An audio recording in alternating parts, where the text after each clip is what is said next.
안녕하세요. 공부 휴식 중 보는 채널 타스입니다. 제가 예전에 10회독 영상을 여러 번 올렸는데요. 한 번은 10회독 방법을 올린 적이 있었어요. 10회독 한다고 무조건 합격하는 게 아니다. 회독 방법이 중요하다. 그러니까 이런 방법으로 해보세요. 이런 내용의 영상이었는데요. 거기에 또 누가 이런 댓글을 달더라고요. 아, 10회독 하면 무조건 합격하는 거죠. 그러니까 10회독 오고 합니다잉. 지금 이 영상에도 혹시나 그렇게 적을까봐 겁이 나는데요. 제발 그러지 마세요. 회독수만 채운다고 합격하는 거 아닙니다. 죽도록 공부하고 불합격하는 분도 많아요. 여러 가지 경우가 있는데요. 제가 봤던 사례를 간략하게 말씀드릴게요. 첫 번째는 책 선택을 잘못하는 경우예요. 이 책을 완벽하게 공부하면 합격하겠다 싶은 책으로 공부해야 합니다. 예를 들어 여러분이 준비하는 시험이 1차 객관식 시험인데 2차 책을 완벽하게 공부해서 1차를 대비하겠다. 이건 안 되는 거죠. 애초에 용도가 다르니까요. 아니면 문제집인데 지나치게 예전 기출 문제와 문제 유형만 수록되어 있어요. 이것도 회독수 쌓아봤자 합격하기 힘들죠. 아니면 아예 1일 특강 교재만 회독을 한다. 이것도 책을 잘못 선택한 케이스입니다. 이 책만 완벽하게 공부하면 합격하겠다 싶은 책을 보시라고 했는데 사실 1일 특강이면 마무리 정리용이지 한 권으로 끝장내는 책은 아니거든요. 근데 책이 좋고 나쁘고를 수험생이 정확하게 판단하기가 참 어렵습니다. 그래서 저는 웬만하면 그냥 유명한 강사를 선택해서 그 강사의 기본 이론 강의용 교재와 문제풀이 강의 교재를 회독 대상으로 선택하라고 합니다.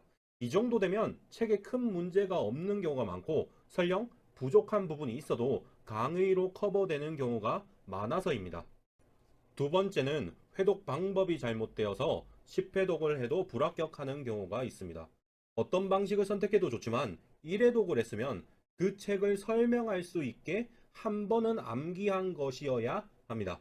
부족하더라도 설명할 수 있는 수준이 적정 수준입니다. 그런데 그냥 눈으로만 보는 걸 회독수에 넣는 경우가 있습니다. 예를 들어 3회독까지는 그냥 눈으로 보기만 해도 회독수로 인정하는 식입니다. 근데 이런 방법이면 3회독을 해도 성적이 거의 안 오르거든요. 회독수가 쌓이면 그만큼 성적이 올라야 하는데 말이죠. 그래서 저는 설명할 수 있는 수준으로 암기를 안 했으면 그냥 1회독을 위한 사전 작업을 한 걸로 봐야지 눈으로 본 걸 1회독으로 치면 안 된다고 생각합니다. 아니면 추출 회독을 하고 1회독으로 치는 경우도 있습니다. 예를 들어서 제가 문제집 단원별로 중요한 것만 추출해서 풀었어요. 그러고 이제 1회독이라고 생각하는 건데요. 실제로 제가 이렇게 추출해서 풀어보니까 어떤 문제는 7회독이고 어떤 문제는 2회독 이런 경우가 있더라고요. 심지어 제 머릿속에선 5회독이 넘었다고 생각했는데 실제로는 대부분 문제는 3회독 정도고 많이 푼 문제만 5회독인 경우가 많았습니다. 이런 거에 막기 위해선 단원별로 회독수를 체크하는 게 아니라 문제별로 회독수를 체크하셔야 합니다. 아니면 이론이나 문제를 외우기는 하는데 남에게 설명은 못할 정도로 외우는 경우가 있어요. 이론서 소제목이 주어지면 대충 책과 비슷하게 말할 수는 있어야 하는데 그걸 못하기도 하고 문제를 풀 수는 있는데 어느 이론이 어떻게 적용되었는지도 모르는 경우가 많습니다. 이걸 피하려면 종종 공부한 내용에 대해서 혼자 설명해서 녹음해 보시고 그 녹음을 듣고 제대로 설명을 하고 있는지 체크해 보세요.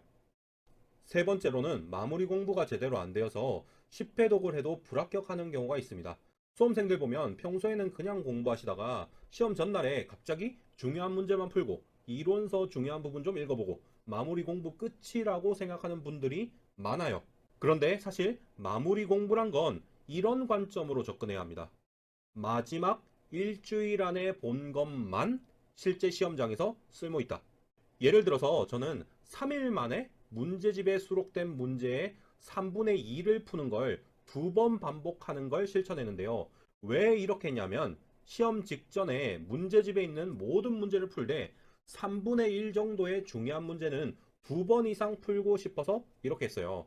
평소에 아무리 잘 맞고 아무리 자신 있는 부분이라도 시험 직전에 안 보면 틀릴 수 있거든요. 반대로 평소에 아무리 어렵고 자신 없는 부분이라도 시험 직전에 외우면 맞을 수 있어요.